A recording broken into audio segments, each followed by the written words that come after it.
This video was brought to you by NordVPN.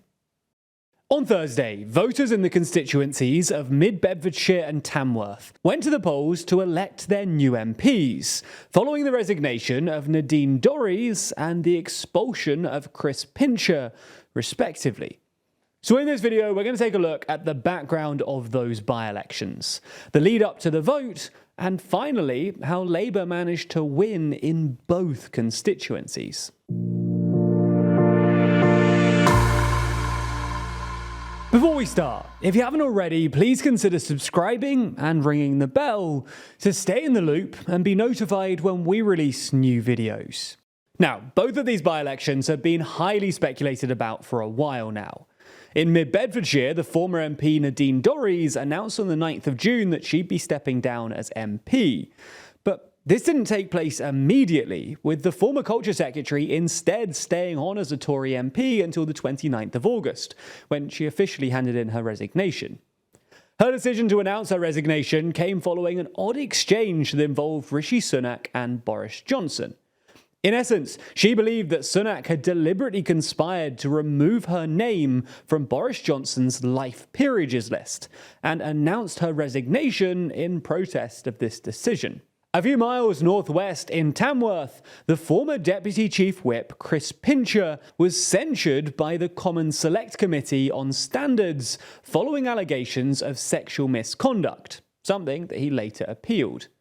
The independent expert panel didn't uphold the appeal though, which meant that Pincher could have been suspended from the House of Commons for 8 weeks, and potentially been subject to a recall election. Instead, on the 7th of September, he announced his resignation. It was then later announced that both of these by-elections would take place on the same day, the 19th of October, which was this Thursday. So, let's take a quick look at what people expected to happen in both of these constituencies before polling day in order to see how correct these predictions really were. Let's start with Bedfordshire, a constituency that looks archetypally Tory. The constituency itself is remarkably rural and comprises a number of small towns and villages. Additionally, about 2/3 of the constituency are in work, above the national average of 57%, and there are low household deprivation levels. In fact, at the last election, Dorries won with more than 60% of the vote, and had a majority of more than 24,000 people. Had she not resigned in the way she did, and the Tory vote share not collapsed nationally in the way it did, many would have reasonably predicted that the Tories losing such a seat would be nearly impossible. However, this, combined with Dorries' growing reputation as a bad constituency MP, she hadn't spoken in the House of Commons for over a year, and stopped holding in-person surgeries after moving out of her constituency, meant that there was growing expectations that the Tories might actually lose this seat. The question was, to who? Polls in the run-up to the by-election showed that both Labour and the Lib Dems were pretty close in the polls. Surveys showed that Labour and the Tories were tied for 29%, while the Lib Dems were on 22%. As such, some believed, understandably, that the vote share on the left would end up being split by Labour and the Lib Dems. However, despite the difficulties, it seems that Labour's Alistair Strathern managed to edge a victory over the Tories. The final result saw Labour win 34.1%, the Tories win 31.1%, and the Lib Dems 23.1%. This means that Labour won a 20.5% swing, which is no mean feat. In fact, this may well be one of Labour's most impressive victories in recent by-elections.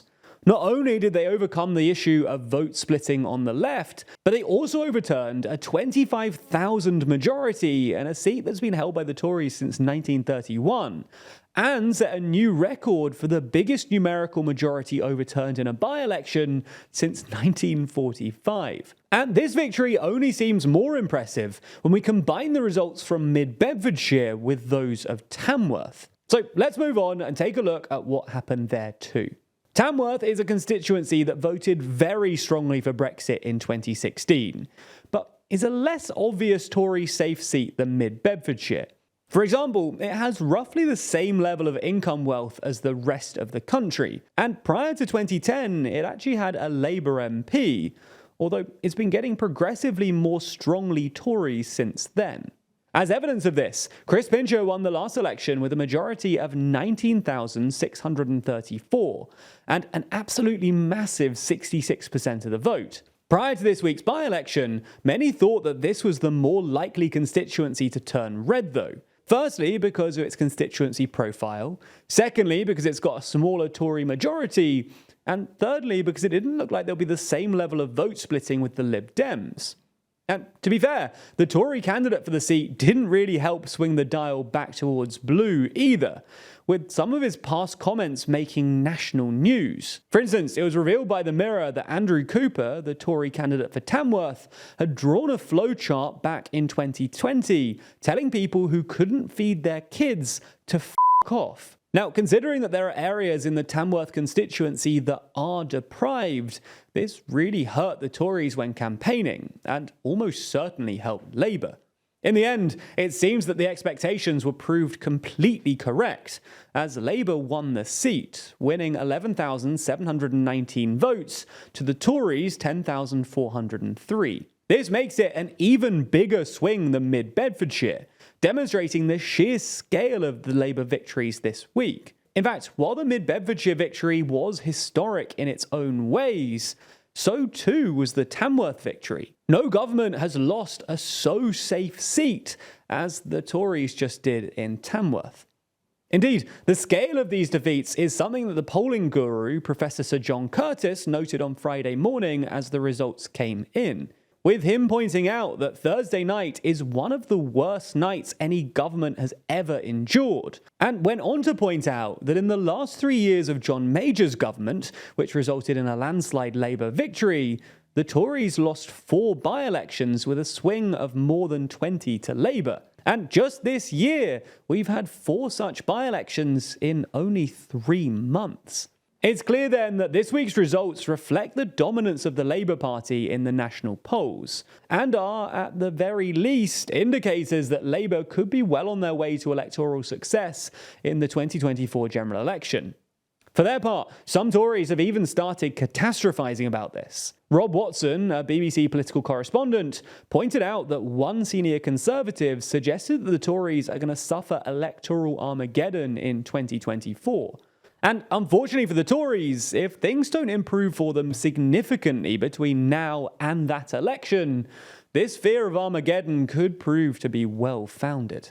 It's an unfortunate reality that online scams and phishing attacks are on the rise at the moment. Fortunately though, when it comes to your digital safety, NordVPN has your back. With us constantly bombarded by emails from our banks, social media accounts, and annoying newsletters we forgot we even signed up to, it's easy to click the wrong thing. And one weak link can compromise security and bring things crashing down. With the protection of NordVPN though, you can use their threat protection features to identify potentially suspicious links.